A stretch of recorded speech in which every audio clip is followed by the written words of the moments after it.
Hello नमस्कार प्यारे विद्यार्थियों, स्वागत करता हूं आप सभी का एनसीईटी कॉन्सेप्ट पर। आशा करते हैं आप सब बहुत अच्छे होंगे, स्वस्थ होंगे और प्रसन्न होंगे। तो पिछले वीडियोस में हमने बात किया था बीए बीएड की कैसे तैयारी करें, बीएससी बीएड की कैसे तैयारी करें। आज हम लोग बात करने वाले हैं कि बीकॉम बीएड की तैयारी आपको कैसे शुरू करनी है, कौन कौन से टेस्ट पेपर सिलेक्ट करने हैं, कौन कौन से ऐसे यूनिवर्सिटीज़ हैं, कौन से कॉलेजेस हैं जहां पर आप जो है बीकॉम बीएड की डिग्री यहां पर ले सकते हो, आप पढ़ सकते हो। तो आपको सिंपली क्या करना होगा, एनसीईटी का एग्जाम देना होगा। तो आज इसी के बारे में यहां पर चर्चा करने वाले हैं, कैसे तैयारी करना है इस एग्जामिनेशन की। नेशनल कॉमन एंट्रेंस टेस्ट इसका पूरा नाम होता है। चलिए तो वीडियो को आगे बढ़ाते हैं, लेकिन आप चैनल पर नए हो तो चैनल को पहले सब्सक्राइब कर लो और सब्सक्राइब करके बेल नोटिफिकेशन भी प्रेस कर लो, क्योंकि यहां पर मिलता है एनसीईटी से रिलेटेड हर एक अपडेट आपको। और साथ ही साथ मैं बता दूं, तैयारी भी करवाई जाती है। तो अगर आप सीरियस हो, एनसीईटी की तैयारी करना चाहते हो, तो आप हमारे कोर्सेज में आ सकते हो। श्योर सिलेक्शन बैच में ये पहला बैच है हमारा, और इसमें बीएससी बीएड, बीए बीएड, जो है बीकॉम बीएड और नॉन डोमेन बैच अलग से चाहिए तो वो भी आपको मिल जाएगा। तो ये तमाम कोर्सेज इसमें संचालित होती हैं। आपको सिंपली सीयूटी कॉन्सेप्ट जो एप्लीकेशन है प्ले स्टोर से डाउनलोड करना होगा और देन आप ये कोर्स परचेज कर सकते हो। तो जुड़िए हमारे साथ और तैयारी करिए धुआंधार तरीके से। चलिए तो the pattern of question paper. तो क्वेश्चन पेपर का पैटर्न क्या होता है, जैसे कई सारे वीडियोस में मैंने बताया है, तो आज फिर से बता देता हूं। एमसीक्यू पूछा जाता है आपसे, यानी मल्टीपल चॉइस टाइप क्वेश्चंस होते हैं। आपके पास 4 ऑप्शन दिए जाते हैं और ऑप्शन को सिलेक्ट करना होता है जो भी आपको लगता है कि कौन सा सही है उस हिसाब से। मार्किंग स्कीम, जैसे कि यहां पर आप जानते हो, एक क्वेश्चन सही करते हो तो 4 नंबर मिलते हैं, और एक क्वेश्चन अगर आप गलत कर देते हो तो 1 नंबर आपके कट जाते हैं। अगर कोई क्वेश्चन छोड़ के आते हो तो ना नंबर कटेगा और ना नंबर आपको मिलेगा। ठीक है, तो ये हो गया आपका पैटर्न। साथ ही साथ मैं ये भी बता दूं कि एक क्वेश्चन 4 नंबर का होता है। टोटल जो क्वेश्चन आपसे पूछे जाते हैं वो होता है 160, यानी कि ऐसे देखोगे तो 181 क्वेश्चन होते हैं, लेकिन उसमें से आपको अटेम्प्ट 160 ही करने होते हैं। तो टोटल जो मेरिट बनता है वो 640 नंबर पे बनता है, बिकॉज 1 क्वेश्चन जो होता है वो 4 नंबर का होता है। तो इस हिसाब से 640 नंबर हो जाते हैं। अब एग्जाम स्ट्रक्चर समझ लो। तो 4 सेक्शंस में आपके पूरे जो यहाँ पर एग्जाम है उसको बांटा गया है। पहला सेक्शन होता है आपका यहाँ पर लैंग्वेज का, दूसरा होता है आपका डोमेन का, तीसरा होता है आपका यहाँ पर जनरल टेस्ट का, और चौथा जो होता है उसका नाम है टीचिंग एप्टीट्यूड। आप ये भी देख सकते हो भाई, 38 लैंग्वेज है, उसमें से आपको 2 लैंग्वेज चुनने हैं, और लैंग्वेज में आपसे क्वेश्चन पूछा जाएगा 23 और आपको बनाने होंगे 20। डोमेन में आपसे पूछा जाएगा 28, बनाने होंगे आपको 25। 3 डोमेन सब्जेक्ट आपको चुनने होंगे। और general test teaching aptitude compulsory होता है। जनरल टेस्ट में 28 क्वेश्चन होते हैं, उसमें से 25 क्वेश्चन बनाने होते हैं, और यहाँ पर टीचिंग एप्टीट्यूड में 23 क्वेश्चन होते हैं, 20 क्वेश्चन आपको बनाने होते हैं। तो ये जो है कुछ क्वेश्चन आपको मतलब यहाँ पर कह सकते हो कि चॉइस वाले होते हैं, आपके चॉइस के अनुसार आप उनको चुन सकते हो। 3 क्वेश्चन, जैसे इसमें 3-3 क्वेश्चन सारे सब्जेक्ट्स में मिलते हैं आपको, तो 3 क्वेश्चन आप छोड़ सकते हो उसमें आराम से। जो आपको आता है वो करो, मतलब अगर 25 क्वेश्चन है, 23 क्वेश्चन है, तो 23 में से आपको 20 ही बनाने हैं। तो जो 20 आए वो बना सकते हो, 3 आप छोड़ देना। एग्जाम स्ट्रक्चर जो चीज बताया वही चीज यहां पर और डिटेल में लिखा हुआ है, आप इसको देख सकते हो, स्क्रीनशॉट ले सकते हो अगर आप चाहो तो। अब आगे बढ़ते हैं। अब लैंग्वेज में आप पूछोगे सर कौन कौन से लैंग्वेजेस हैं जो कि हम चुन सकते हैं। तो लैंग्वेज कई सारे हैं, 38 है टोटल, उसमें से इंग्लिश लैंग्वेज एंड लिटरेचर है, फिर यहाँ पर है Hindi language and literature, Assamese है, बंगाली है, गुजराती है, कन्नड़ा है, मलयालम है, मराठी है, उड़िया है, पंजाबी है, तमिल है, तेलुगु है, उर्दू है, इंग्लिश फॉर कम्युनिकेशन है, Hindi for communication, Arabic, Bodo, Chinese, Dogri. अब इधर सबके सब फॉरेन लैंग्वेजेस हैं, बहुत सारे फॉरेन लैंग्वेजेस हैं। यहाँ पे पाली भी है, खासी, गारो, पर संस्कृत भी है, सिंधी भी है, संथाली भी है, नेपाली भी है। तो इसमें तमाम लैंग्वेजेस यहाँ पर आपको देखने को मिलते हैं। आपको जो पसंद आए कोई भी 2 आप चुन सकते हो। और अगर आपको स्पेशली डीयू में एडमिशन लेना है, हालांकि डीयू में आप जानते हो वहाँ पर तो बीए बीएड का कोर्स चलता है, ठीक है, आपका बीकॉम बीएड तो चलेगा नहीं। यहाँ पर हम बता रहे हैं बीकॉम बीएड के बारे में। तो अभी मैं थोड़ी देर बाद जो है यूनिवर्सिटीज के नाम भी बताऊंगा जहां पर बीकॉम बीएड चलता है। अब बात कर लेते हैं डोमेन की। तो डोमेन आपके पास टोटल है 26। इसमें से आप देख सकते हो एग्रीकल्चर है, एंथ्रोपोलॉजी है, बायोलॉजी, बायोलॉजिकल स्टडीज है, बिजनेस स्टडीज है, केमिस्ट्री है, इन्वायरमेंटल साइंस है, इन्वायरमेंटल स्टडीज है, कंप्यूटर साइंस है, इकोनॉमिक्स है, इंजीनियरिंग ग्राफिक्स है, एंटरप्रेन्योरशिप है, फाइन आर्ट्स, विजुअल आर्ट्स, मतलब ऐसे करके तमाम जो है 26 सब्जेक्ट हैं। अब जब बात करेंगे हम कि आपको टेस्ट पेपर कौन सा चुनना चाहिए, तो क्योंकि आप ज्यादातर बच्चे वो होंगे जो बीकॉम करना चाहेंगे, जो जिन्होंने या तो साइंस लिया था या जिन्होंने फिर यहाँ पर जो है कॉमर्स स्ट्रीम से पहले से पढ़ रहे हो, क्योंकि आप लोग 12th में ही चुन लेते हो साइंस, आर्ट्स या फिर कॉमर्स, तो कॉमर्स वाले ज्यादातर बच्चे फिर बीकॉम बीएड में जाना चाहते हैं। तो आप जो है अपने सब्जेक्ट जो आपने पढ़े हैं वो चुन सकते हो। जैसे आपने हो सकता है बिजनेस स्टडीज पढ़ा हो सकता है कि आपने यहाँ पर इकोनॉमिक्स पढ़ा हो, तो आप इकोनॉमिक्स ले सकते हो, क्योंकि तैयारी आपकी आसान हो जाएगी। क्योंकि आप दूसरे सब्जेक्ट चुनोगे तो फिर तैयारी में तो बहुत दिक्कत आएगी, मतलब आपको दोबारा से सब कुछ पढ़ना पड़ेगा। लेकिन इसमें क्या होगा कि आप 12th में जो पढ़े हो वही चीज आपको दोबारा से रिवाइज कर लेना पड़ेगा, क्योंकि डोमेन का जो सिलेबस है वो क्लास 12th का ही रहने वाला है। क्लास 12th जो एनसीईआरटी पढ़ते हो तो ये सब जो है इकोनॉमिक्स आप पढ़ सकते हो, ये ले सकते हो। फिर यहाँ पर आप कोई भी 3 लेता हो तो लेना है तो लीगल स्टडीज ले सकते हो। जो भी आपने पढ़ा होगा, अगर आपने मैथ्स पढ़ा है तो मैथ्स ले सकते हो। तो 3 डोमेन सब्जेक्ट आपको लेने होते हैं, 3 आप कोई भी चुन सकते हो इसमें से। अब आगे बढ़ते हैं। टीचिंग एप्टीट्यूड और जनरल टेस्ट सबके लिए कंपलसरी होता है। और मैं आपको ये भी बता दूं कि पिछले सालों जो है पढ़ करके यहाँ से बहुत सारे बच्चों का अलग अलग संस्थानों में, बहुत बेहतरीन संस्थानों में, जैसे IIT की बात करोगे, IIT में भी एडमिशन हो चुका है बहुत सारे बच्चों का। तो अगर आप जुड़ करके तैयारी करना चाहते हो तो हमारे साथ जुड़ सकते हो। ये 2025 का रिजल्ट है जो मैं अभी आपको शो कर रहा हूँ। तमाम बच्चों का जो है अलग अलग इंस्टीट्यूट में, अलग अलग संस्थानों में, IIT हो, NIT हो, कई जगह जो है एडमिशन हो चुका है। आप देख भी सकते हो, इसमें आपको दिख जाएगा। तो ये सारे बच्चे हैं जिनका 2025 में एडमिशन हुआ है और 2024 में भी हुआ है, बट 2024 का ये रिजल्ट नहीं है।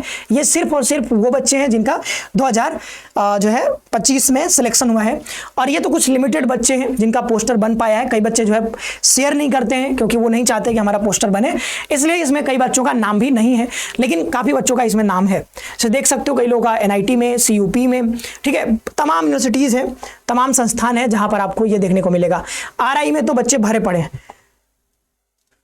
ये रहे सारा जो है रिजल्ट रहा। ओके, अब बात कर लेते हैं कौन से ऐसे यूनिवर्सिटीज हैं, कॉलेजेस हैं जहां पर आप बीकॉम बीएड कर सकते हो। देखो, एक चीज मैं जब ये जो है बना रहा था, ये PPT बना रहा था, इसमें एक चीज देखने को मिला कि भाई BA BEd बहुत संस्थानों में होता है, मतलब बहुत सारे सीट्स हैं BA BEd के लिए, और BSc BEd के लिए भी बहुत सारे सीट्स हैं। BSc BEd आप IIT में जा सकते हो, आप NIT में जा सकते हो, और आप RI में भी जा सकते हो। लेकिन बीकॉम बीएड ना तो IIT में होता है, और ना तो RI में होता है, ना तो NIT में होता है। तो बीकॉम बीएड के थ्रू आप यहाँ पर अगर आप बीकॉम बीएड करना चाहते हो तो आप बहुत मतलब IIT जैसे संस्थानों में नहीं जा सकते हो, ना ही आपको RI मिल पाएगा। आपको सिर्फ मिलेगा तो कुछ जैसे गिने चुने यूनिवर्सिटीज हैं जहां पर आप एडमिशन ले सकते हो। तो आप देख लेना कि कौन सा यूनिवर्सिटीज में आप लेना चाहते हो, कौन सा यूनिवर्सिटी आपके लिए ज्यादा सूटेबल रहेगा। मैं बस यूनिवर्सिटीज के नाम बता देता हूं। जैसे गुरु नानक देव यूनिवर्सिटी है, GT रोड, ये जो है पंजाब में पड़ता है। यह department of education Birla campus, ये जो है गढ़वाल यूनिवर्सिटी के बारे में बात हो रही है।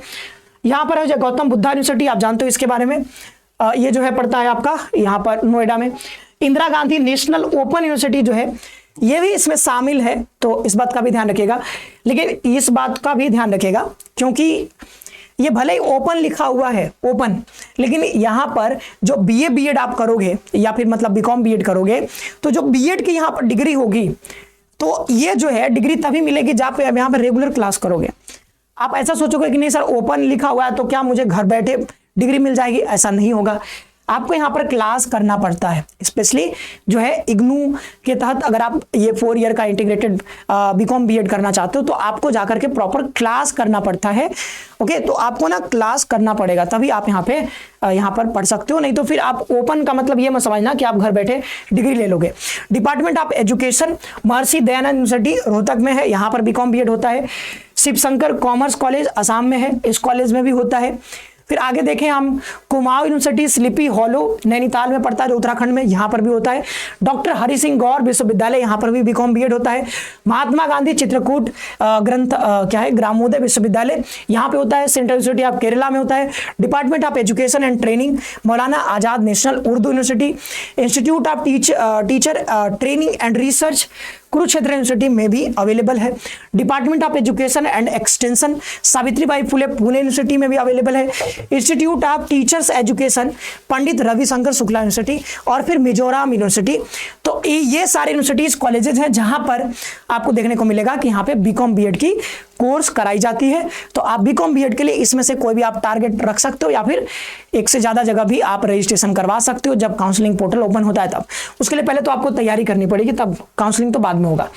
टेस्ट पेपर सिलेक्शन के लिए तो इसमें बहुत ज़्यादा वैसा नहीं है, क्योंकि IIT NIT के अपने रूल्स होते हैं, तो वो मैंने BSc BEd BA BEd में बताया था, RI का अपना रूल होता है। लेकिन ऐसे यूनिवर्सिटी का ऐसा कुछ मतलब बहुत हार्ड एंड फास्ट रूल नहीं है। बस आपको 3 डोमेन ले लेना है, 2 लैंग्वेज ले लेना है, और आपको GT और यहाँ पर जो है टीचिंग एप्टीट्यूड, ये सब ले लेना है, और आप यहाँ पे दे सकते हो एग्जाम। तैयारी कैसे करें? तो तैयारी करने के लिए आपको सिलेबस पर पकड़ होना चाहिए। सिलेबस क्या कहता है? लैंग्वेज में आपको जो है ग्रामर पोर्शन पर बहुत बढ़िया से फोकस होना चाहिए। लैंग्वेज का कोई किताब ले सकते हो, मतलब यहाँ पे बात करें लिटरेचर और लैंग्वेज जो भी है, तो ये जो लैंग्वेज कह रहे हैं जैसे हिंदी हो गया, इंग्लिश हो गया, तो जो भी लैंग्वेज का आप यहाँ पर पेपर देने वाले हो, इसमें अटेम्प्ट करोगे, जो भी पेपर चुनोगे, उसका जो है जो भी ग्रामर का बुक होगा, उस ग्रामर के बुक को खरीद लो और मेहनत करो उस पर, जो है क्वेश्चन को सॉल्व करो। उसमें क्या होता है कि आपको थियरी भी बताया जाता है बुक में, और देन आपके जो है उसमें क्वेश्चंस भी होते हैं। और अगर हिंदी इंग्लिश की बात करें तो हिंदी इंग्लिश का जो है क्लास यहाँ भी चलता है, तो जुड़ करके भी आप हमारे साथ तैयारी कर सकते हो, तो जो है आपको उसमें सारी चीजें करवा दी जाएंगी।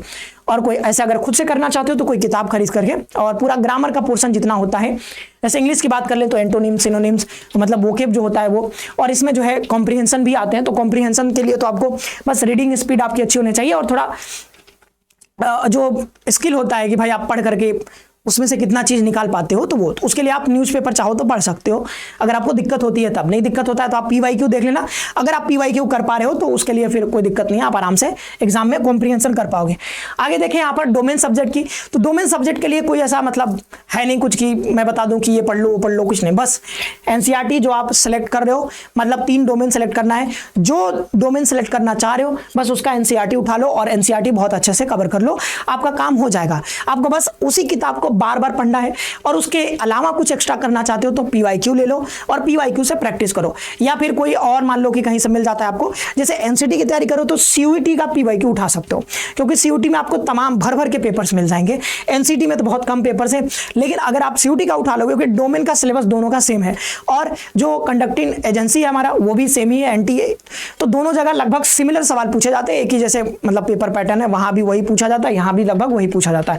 तो आपको बस क्या करना है, वहां से उठा लेना पेपर CUET का, और वहां से जो भी सब्जेक्ट जैसे इतिहास है तो इतिहास का पेपर उठा करके और उसको प्रैक्टिस कर सकते हो। इसके अलावा कुछ करने की जरूरत नहीं है, बस बार बार रिवीजन करोगे आपका काम हो जाएगा। आगे बढ़ते हैं। अब बात रही जनरल टेस्ट की, तो जनरल टेस्ट आप चाहो तो कोई किताब से पढ़ सकते हो, मैथ रीजनिंग ये सब। अदरवाइज अगर हमारे कोर्सेज में जुड़ते हो तो मैं खुद पढ़ा रहा हूँ इस बार मैथ्स भी और रीजनिंग भी, तो उसमें जुड़ सकते हो। मैं पिछले 5 सालों से पढ़ा रहा हूँ, ये मेरा 6ठा साल है, तो उसमें जुड़ करके आप अगर तैयारी करना चाहते हो, मैथ्स रीजनिंग सीखना चाहते हो तो जुड़ करके कर सकते हो। उसमें जनरल टेस्ट की पूरी तैयारी हो जाएगी, और जो GK GS करंट अफेयर होगा वो आपको रजनी सर करवा देंगे। टीचिंग एप्टीट्यूड आपके विकास सर करवा रहे हैं, तो विकास सर से आप पढ़ सकते हो। अदरवाइज आप चाहो तो कोई किताब भी खरीद सकते हो, मतलब वो आपके ऊपर है। मार्केट में कोई टीचिंग एप्टीट्यूड किताब अगर है तो आप उसको खरीद करके उससे तैयारी कर सकते हो। तो ये रही तैयारी से रिलेटेड कुछ चीजें, यूनिवर्सिटी के बारे में आपको बता ही दिया। तो लगभग सारी चीजें हमने इस पर डिस्कस कर लिया। अगर आपको कोई और टॉपिक पे चाहिए कि नहीं सर इस पर डिटेल वीडियो लेकर आइए, तो आप कमेंट करके जरूर बताइएगा। आज की वीडियो में इतना ही रखते हैं। अगर आपको कोई कोर्स चाहिए तो आप जो है इस नंबर पर कॉल करके जो है ज्यादा जानकारी ले सकते हो। अदरवाइज सीधा CUET कॉन्सेप्ट जो है प्ले स्टोर से डाउनलोड करके और यहाँ पर आप कोर्स परचेज कर सकते हो। तो आज के वीडियो में इतना ही रखते हैं, मिलते हैं हम लोग किसी नए वीडियो में नए टॉपिक के साथ। आप सभी का बहुत बहुत धन्यवाद। खुश रहिए, पढ़ते रहिए और अपना ख्याल रखिए।